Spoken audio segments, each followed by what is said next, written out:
Okay, now what we've got here, with the help of Mark, we've sculpted, or just rough sculpted, the voids we had between the original antlers and our new cast eye guards, and we did the same thing with the drop tines.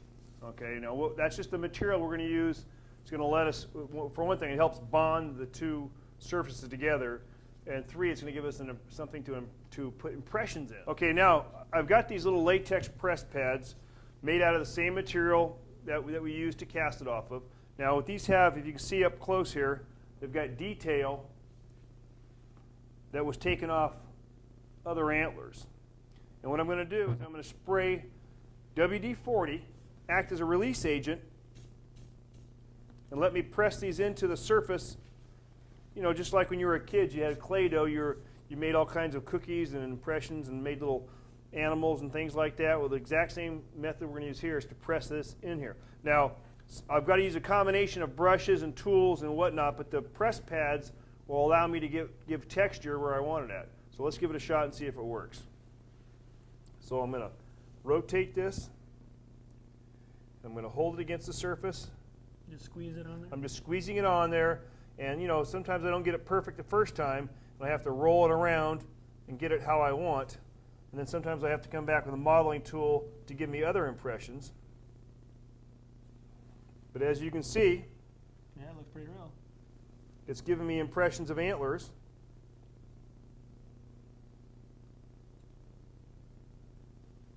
Now I've got some impressions in there, but I want to come back with my modeling tool. If you give me one of those cotton swabs, I can make this work as a modeling tool myself.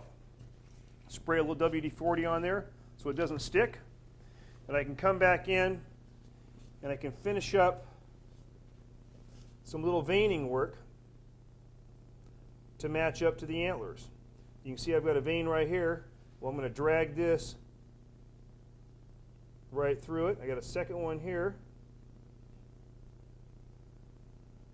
And of course you can do anything you want as far as pushing up little parts of epoxy and making them little knots and knurls like the natural antler. But the latex press pad allowed us to have a base, something to start with, to texture it with.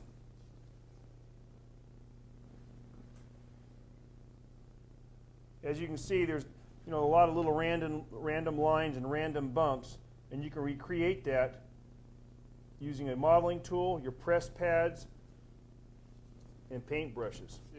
Well, first of all, this is a large whitetail eye tool, and this is a reference cast. Now, they kind of work together a little bit. Now, Bill Lancaster and I got together. We decided we want to come up with something for the average taxidermist or for the beginner taxidermist who may not know the proper shape of an eye.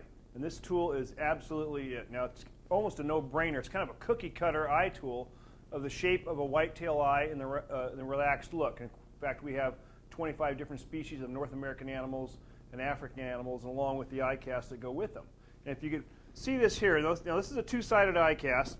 Now what Bill has done here, he has placed an eye in a mannequin and sculpted clay over the top of the eye, around the eyelid, exactly how it should be prior to putting the cape on. That tells you how much material you really need to put on top of the mannequin. The eye tool, as you can see, goes right. There's a left and a right. And of course, you have to get it on the deer's left and the deer's right side. Fits right over the glass eye, absolutely perfectly. And well, I'll show you how we set clay up using this tool. But using the reference cast and the eye tool, you can get the exact same eye look on each side. It's basically like a caliper for a deer. Yeah. Okay. And also, as you put a cape on, you could also use it to make sure that as the cape dries, that the distance between the top and bottom eyelid stays exactly the same. It doesn't get out of shape. Right. A big problem with a lot of taxidermists or beginning taxidermists, they don't know the shape of the eye. They have problems with it. And as you know, the eye is a mirror of the soul. Oh, yeah. I put a small ring of clay on the bottom of the eye. Now that's just enough clay to fill the gap between the exactly. And then I'll blend this exactly. And then what I do is I take a little heavier piece. Now, depending on the size of your deer and the look you're trying to create, you might use a little more or a little less clay. And then I take another piece of clay and I just shape this.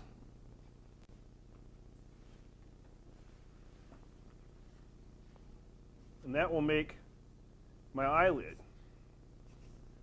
Now, I may come back later and put another one over the brow, depending on the type of look I'm trying to create. But with those two pieces of clay, then I can come back with the eye tool, and I can put that in the trough, and I can take my thumb and press it right to the edge of the tool. Now I can dip my thumb in water, and I can just blend the transition of the clay right to the mannequin. I can do the same thing on the bottom.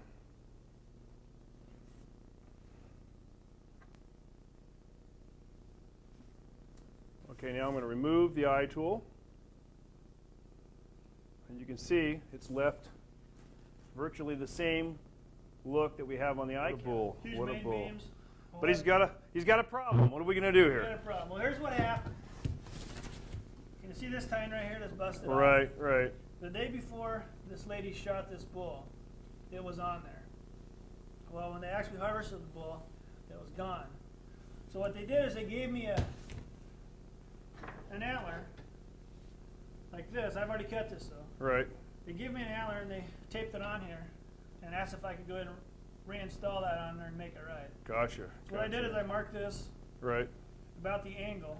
Right. She described to me about how this was set on the original Correct. rack. Correct.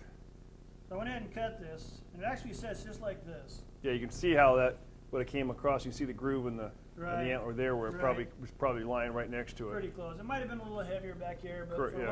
what they handed to me, Right. I think this will be absolutely perfect.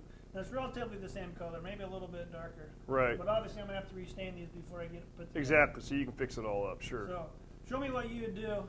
Well, I think do this. I'd probably do the same thing you would do. We're going to come. I think the deal is you need to make it strong enough so you're not going to have any problem if it gets bumped at all. Right. So normally what I would do is I drill a hole in each end of where we're trying to attach it to, an oversized hole, and probably use some type of epoxy to set the rod in.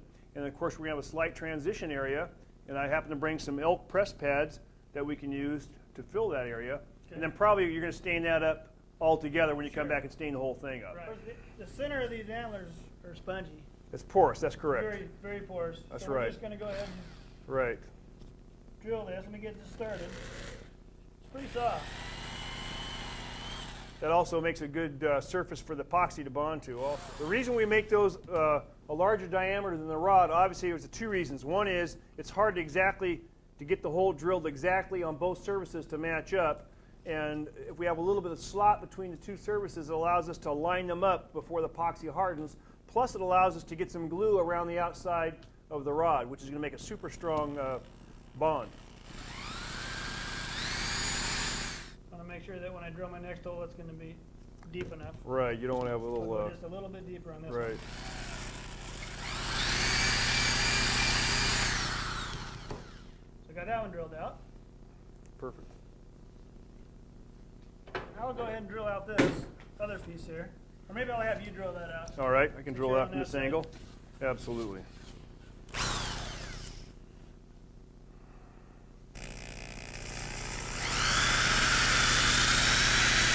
Ooh, that's pretty close. I think that's pretty much what you want. You want to have a little bit of gap in between there, right? Just, yeah, I think you're right. So- a little so- bit of gap there so you can Put your transition material between there, in correct. your texture. How many minute epoxy are we going to use on this? Well, we're going to use this stuff called Quick Repair Putty. Okay, It's an Epo Grip product. okay, The initial curing time is about 10 to 20 minutes, okay, depending on temperature. right. But this stuff, it actually will accept stains and paints. Perfect, So I like using this with my antler repairs. perfect. And it's a really easy to use. It's a 50-50 mix, A-B combination. Yeah, it almost has a look of a natural antler color right there. Yeah, it doesn't take much. I think all we need to do is just mix up enough product to put in our holes and around our rod. I'm gonna use a different stir stick for each side. Yep, it's a good idea.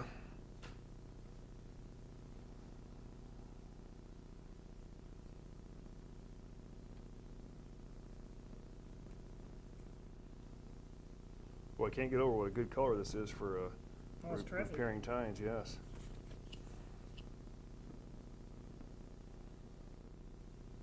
That way we know we're locked in.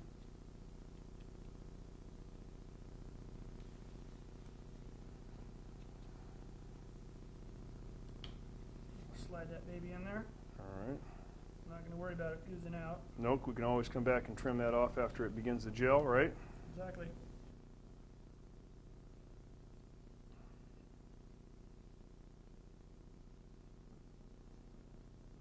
Okay, go for it. Okay, go ahead. Now I'm going to put this on here. Why don't you go ahead and turn that to the angle that you think might be the one right for it. Well, unlike the polyurethane casting resins, when this kicks off, it doesn't go, right to the super hard gel stage, does it? No, it's You got- rotary. Just like I mean, right now, I'm able to cut it with a knife. It's gradual, right?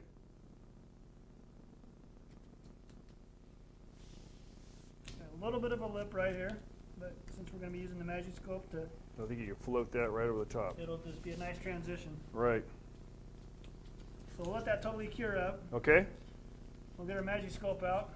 All right. We're going to make our transition and texture pad it. That sounds good. Let's do it.